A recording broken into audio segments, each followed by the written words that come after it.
Director mar migao mar wuoth kod gedo Joseph Mbugwa otimo limbe kaunti ma Turkana mar chuo wang'e chenro mopogore opogore mag sirkal mamalo moting'o gedo mar skunde, osiptende kod apaya maduong' mawuok Kitale nyaka Madapal mantiere tong' mar Kenya gi Sudan ma milambo. Mbugwa wacho ni moingo kilomita 330 mar apaya mawuok Lokichar nyaka Neidapal osetieki, omedo ni apaya no tudo dho wath malamu gi piny mar Sudan ma milambo kachiel gi piny mar Ethiopia. Oko oganda modak e tong' mar Kenya kod Sudan mondo mi odag gi kwe, mondo mi sirkal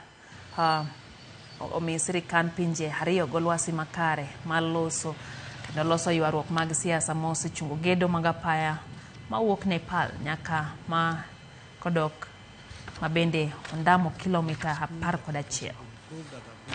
Specific project, hospitals. We also have support on the market for cattle for this community. We have bridges that are challenged then but now have been resolved.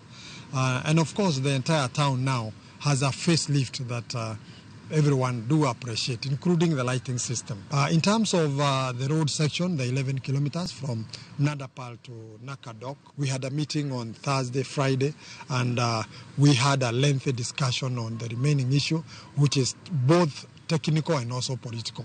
And we are still in discussions because our proposal was to do our road up to the Nakadok.